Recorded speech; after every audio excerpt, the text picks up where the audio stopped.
Hi, I'm Erin Thompson and I'm going to be showing you how to make sourdough bread. Sourdough bread that I make is naturally leavened, meaning I use a mature sourdough starter made from flour and water to leaven the bread. So there's no commercial yeast added in to speed up the process. This is great because the gluten in the bread and the flour fully develops, and eventually you actually don't have any gluten left in the bread. So someone that has a gluten sensitivity is going to most likely be able to eat this bread without having any adverse effects. Besides being healthy for you, this bread tastes absolutely amazing. My husband and I always have the sourdough bread on hand, whether in loaf form or in dough form in the freezer to use for pizzas. So let's get started. So the recipe for sourdough that I use comes from a bakery in San Francisco that my husband and I went to on a trip. I was trying to find just the perfect quality artisan sourdough when I went, and I found Tartine Bakery.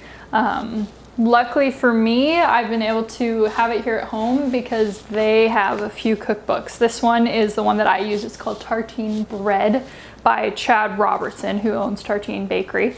And it's got the sourdough recipe in there as well as some variations. So if you want to make whole wheat versions or sprouted grain versions, he has those in here. So this is the recipe that I pretty much follow to make my sourdough.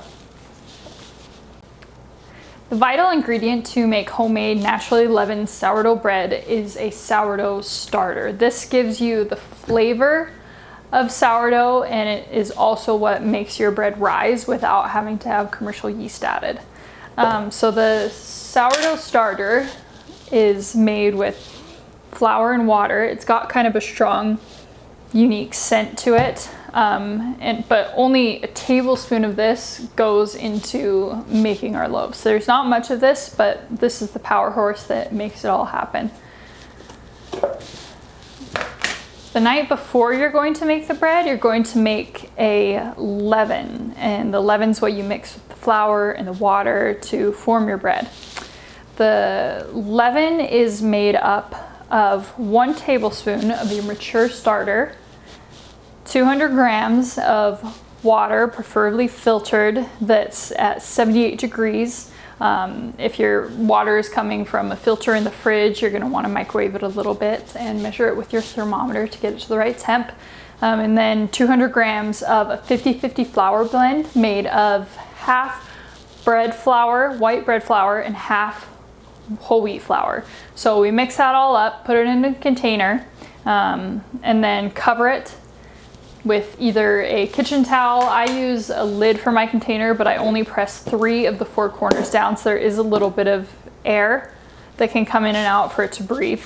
And then I put it in a cool, dry place. For me, that's my basement. So I stick it down there the night before, and in the morning it should have risen about 2 or 3 times its size, and it's ready to go. Now, if you are making sourdough for the first time, I recommend performing what's called the float test. This tells you whether your leaven is ready to use or not. So I'll just quick fill a little container with water and show you how that works.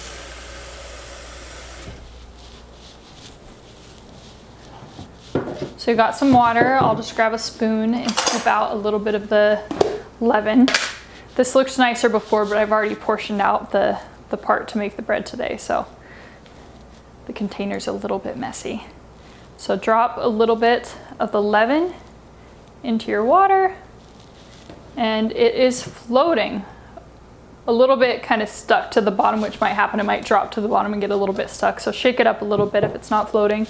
And you can see that it does kind of want to rise to the top, or at least stay suspended in the water rather than sinking to the bottom. So that tells you it's ready. If it doesn't float, I'd recommend maybe trying to leave it a little bit longer to settle. But if that doesn't work, your starter probably isn't ready. So you're probably going to want to keep feeding it every day for a little while to get it to rise and fall predictably, and that should hopefully get it to the point where it's ready to make the leaven. So before we get started with the dough, I'm going to show you some of the essential tools that you need to make this bread. First, you're going to need a kitchen scale. Flour is very notorious for being inconsistent. You can't just take a cup of flour and have it be the same as someone else's cup of flour. You might be able to get close, but the best way to ensure that your dough is right is by using a kitchen scale. I'd recommend getting one that can reach 3 to 5 pounds, just so you can handle and measure the weight of your bowl and the ingredients, and also one that can measure grams, and most kitchen scales should be able to do this. This is a pretty cheap kitchen tool and it's very versatile. You can use it for a lot of things in the kitchen. Next, it's important to have a thermometer. Instant read is my favorite, that pops up on the screen so you don't have to read a little dial. This is one that I love. It's called Thermopop, but there are cheaper varieties that you can find on Amazon or at Walmart or Target or your local kitchen store. Next, this is something everyone should have, but it's important to have a large, pretty sturdy bowl. I generally use these bowls that I got from IKEA. It works well. It can kind of roll a little bit, which is nice when you're getting in there and working with the dough, to have it be a little bit movable. For today's purposes, I'm going to be using a glass bowl just so you can see what I'm doing, but really any large bowl is going to work. Next, you have to have something to cook the bread in. It's important that it's thick and that it's well enclosed. Normally when you have sourdough bread or another artisan bread cooked at a bakery, they cook it in a steam oven. It keeps steam in there and keeps the bread moist and allows the bread to rise and have lots of air pockets because of that steam. To cook bread at home, it's important to have something like these. This is what we started out with. This is a Lodge combo cooker. It's got this tall top and it's got a shallow bottom. You put the bread in the bottom of the combo cooker and put the lid on top for the first half of the cooking, and that makes it really tall. If you want something a little bit more versatile in your kitchen, a enameled Dutch oven or French oven will work great, because you can use it for so many different things, whether cooking whole roasts or whole chickens or soups or risotto. It's a lot more versatile than the combo cooker, but it is a little bit more expensive. Next, we have what's called a banneton. This is where the final rise of your bread takes place, and it allows it to the bread to be the perfect shape and size that you want, and it also allows for easy release. So it's just this kind of wicker basket with a liner, fabric liner. So when you do the final shaping of the bread, we'll put it in this banneton, and then when it's ready to be cooked, you just toss it over and it'll fall right out.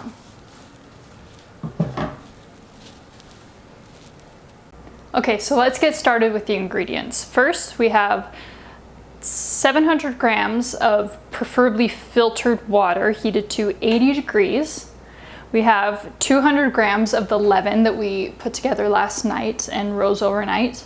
We have 900 grams of white bread flour, 100 grams of whole wheat flour, 50 grams of flour. It doesn't need to be, or water, doesn't need to be heated to a certain temperature. This is just to help dissolve the salt that we'll be adding later into the bread. The easiest way to assemble the ingredients is to place your water in a bowl. And I'll grab out my spatula to make sure I get all of the leaven out. Put the leaven in with the water, and then mix this together before adding the flour. This way you know that the leaven is fully distributed and it just comes together a little bit easier. So if you have clean hands, just kind of break it up.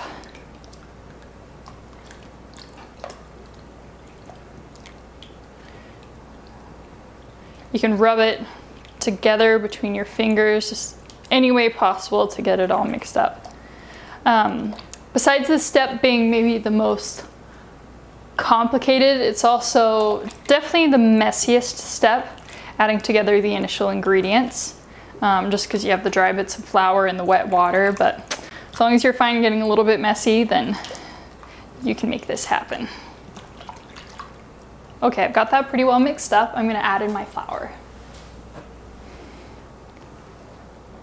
It's gonna start to get messy, messier than it already was.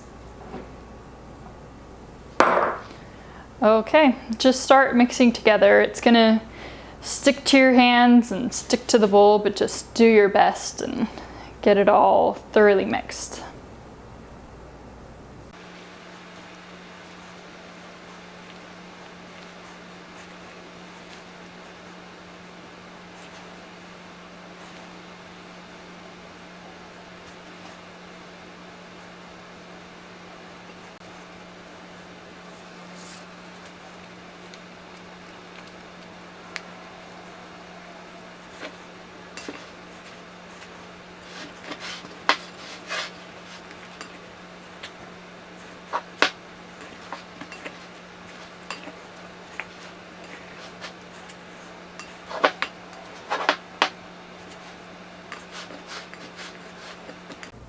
Okay, so I just finished mixing my dough together. It's not super smooth, but it is pretty thoroughly mixed. You don't have to worry about it being perfect, but just try to not have a bunch of dry bits of flour. It'll eventually get a little bit more mixed together, but it doesn't need to look perfect.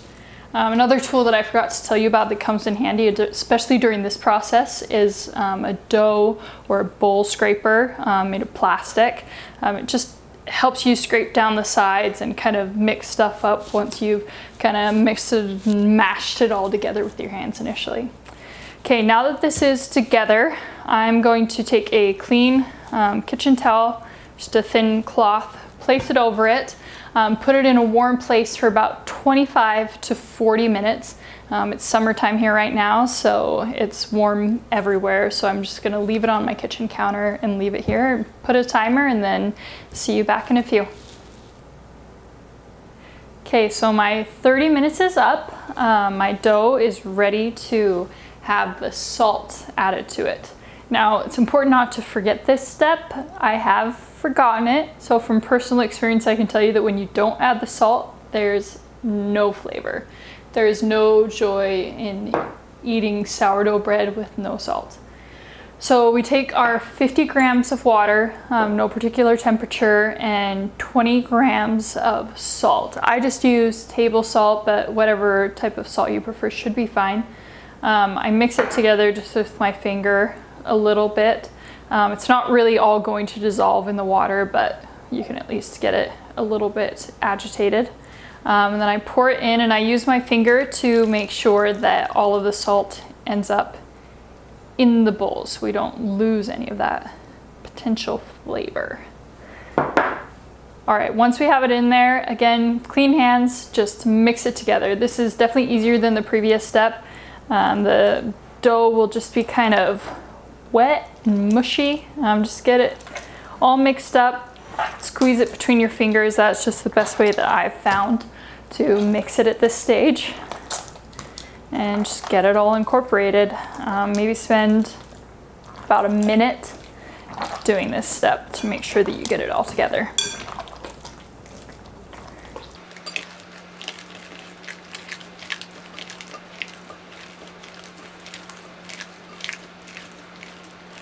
Okay, so after about a minute of mixing this with my hands, it's looking pretty good.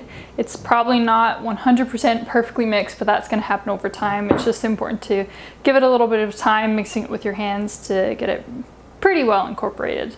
So now we're going to let it rest a little bit longer. So cover it up, and then the next process is going to occur over the next 2 hours. So every 30 minutes, so 4 times. After 30 minutes, I'm going to do kind of what they call turns with the dough. So set your timer for 30 minutes and I'll see you after that. Hi, so I'm back after half an hour of letting my dough rest, and this stage that we're in is actually called bulk fermentation. This is where a lot of the processing happens inside of the dough.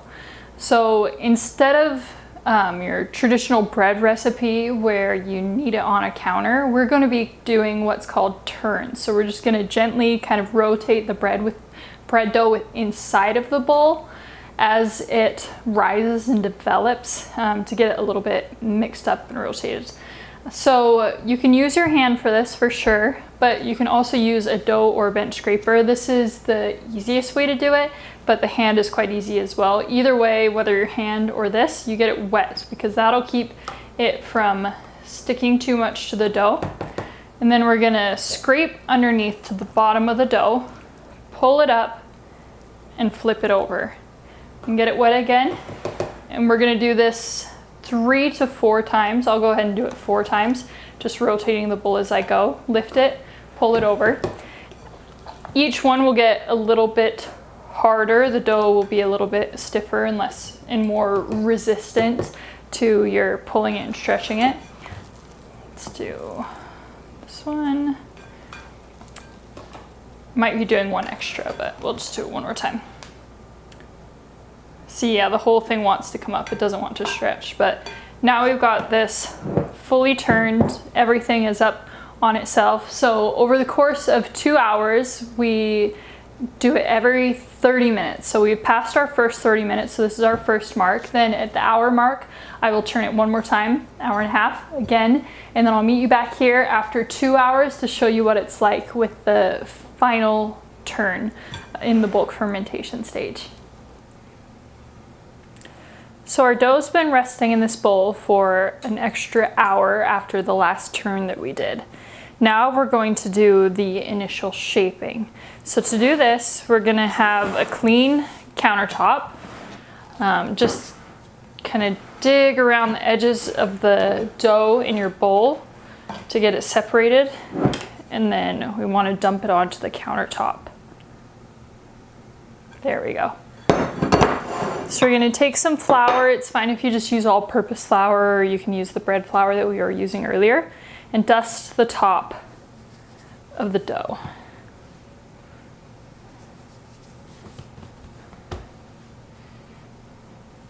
Just trying to get all of the little kind of nooks and crannies on the top surface coated. And then you can use your bench scraper to cut this in half. So this recipe, by the way, makes 2 loaves. So right now is where we're essentially splitting it. So we'll take the bench scraper and flip the first one. Then we'll flip the second one so the floured surface is on the table. And then we're going to shape it a little bit to make it so that the flour is completely coating the outside. So we're going to take the side without the flour and essentially bring it all into the center. So just kind of close it all in. There's no real rhyme or reason to this. Just try to make it completely coated in flour.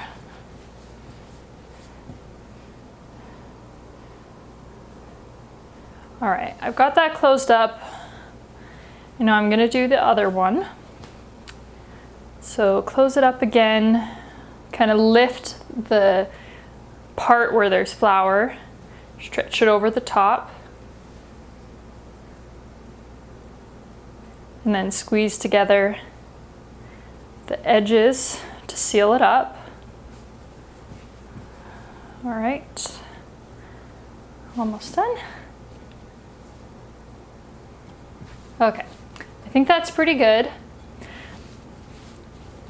We're going to be letting this rest for 20 to 30 minutes before we do the final shaping. So I'm going to coat it with a little bit of flour, just a little bit more because it was starting to feel a little bit sticky. And then we'll cover it with a towel and I'll set my timer and then I'll be back in about 20 to 30 minutes. So our dough's been resting here on the counter for about 30 minutes. So we're ready to do the final shaping, which is the last step before the final rise and baking. So we're nearing the end. Okay, so we kind of repeat the process that we did in the last step. We take some flour, coat the top.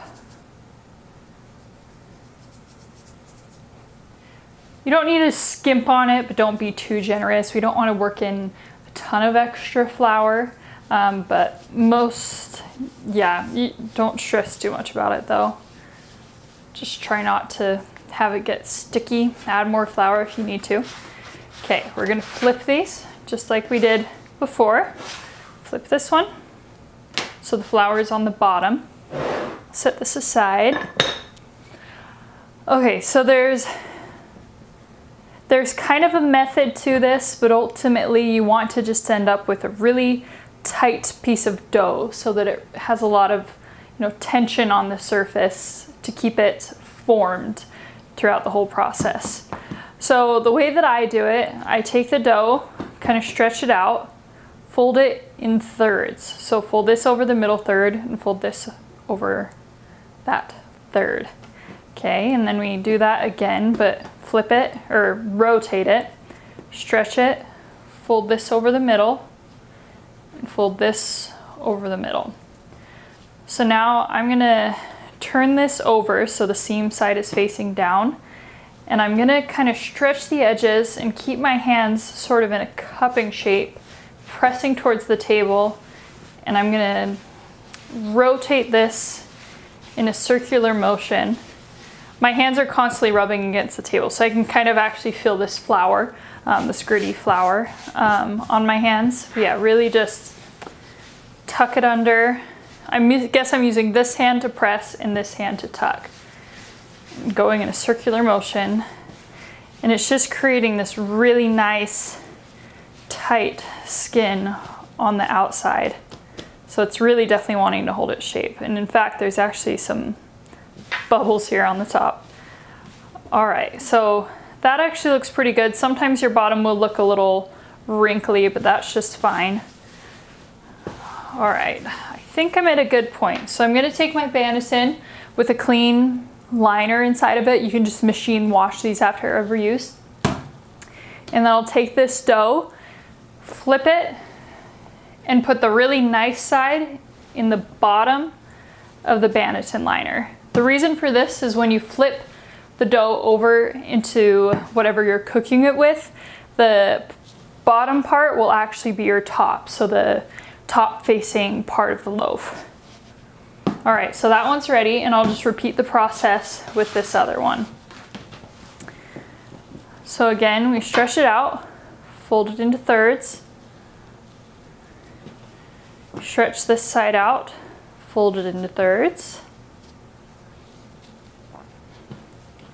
and then I'm gonna flip it over and just roll it around and create a lot of surface tension on the top to create the final shape of my loaf.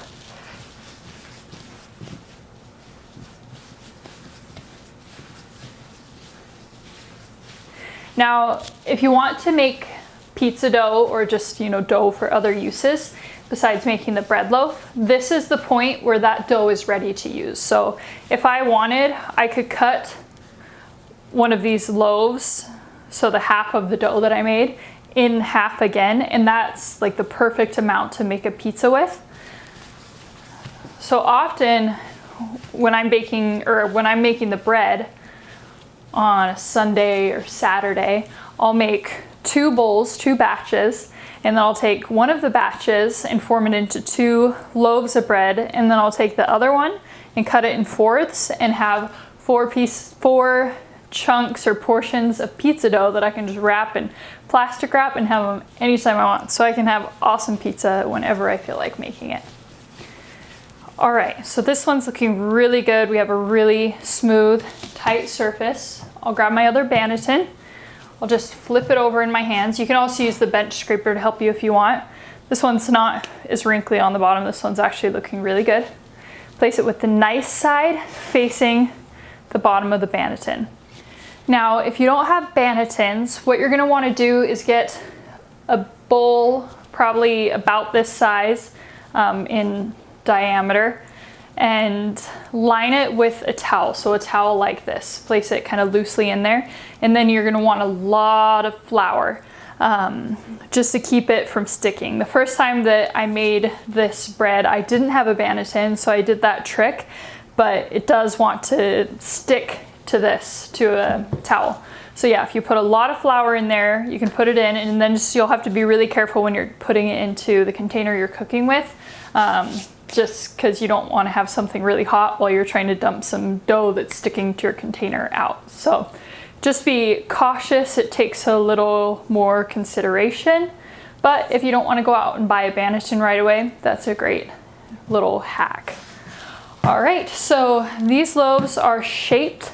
We just need to let them rise for 3 to 4 hours. So cover them with your towel, leave them in a warm spot, set your timer, and after that we'll be ready to get the oven prepped and the pan prepped for baking. So my loaf is finally ready to bake. It's finally here after working all day for this.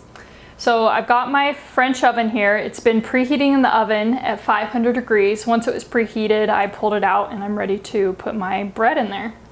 So the dough is ready. It's all risen. It's been 4 hours since I shaped it and put it in here. I'm just gonna flip it really quickly and try to kind of center it in the French oven. There. You have about 2 seconds to get it centered before it wants to stick. So I'm gonna take a really sharp blade and cut a square out of the top of the dough. This allows air to escape at least a little bit and creates these really neat ridges of crust that I love to eat. So I can show you. There's a square, if you can see, it looks kind of like a wreck, but it'll be perfect after it's baked. So I'm going to put this in the oven. I'm going to put the lid on top, reduce the heat to 450 degrees, cook it for 20 minutes, and then I'll meet you back there. So it's been 20 minutes in the oven and it's time to take the lid off of the bread. So I'll just open the oven, grab the lid, and then I can just pull it out of the oven. I can quick show you what it looks like at this stage. It's kind of almost looks par baked. It's just kind of a light color. And now it's fully risen, but the rest of the time in the oven is for it to get fully browned and cooked. So my bread just finished cooking after another 20 minutes in the oven with the lid off. It's looking really good, really brown. I'm gonna pull it out with the spatula. I find the best way to pull it out, especially if you have these deep French ovens or Dutch ovens, is to wear a glove on one hand, get a strong spatula with plastic that's not gonna melt really quickly, and reach underneath the bread, lift it up and pull it out. So this loaf is looking really good. So you can see it's really golden brown in color. We have some nice dark coloration around the top, and this part right here goes all the way around. This is where I cut the square out of the top of the loaf, so it kind of opens up in those spots and creates these really cool little crust layers. So I'll let it cool for about 10 minutes because it's super hot right now and the steam would come rushing out if I were to try to cut into it. So yeah, I'll leave it for 10 minutes and I'll show you what it looks like at that point.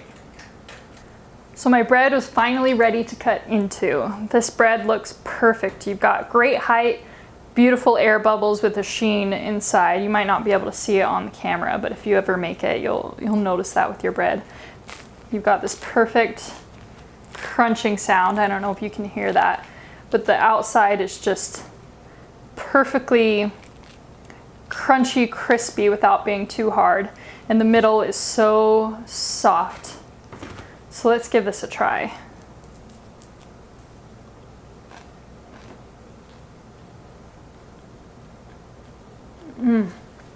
So good. The flavor is delicious. You got this sour taste to it, kind of your traditional sourdough flavor, but it's not too strong. It's not, it doesn't stand out too much.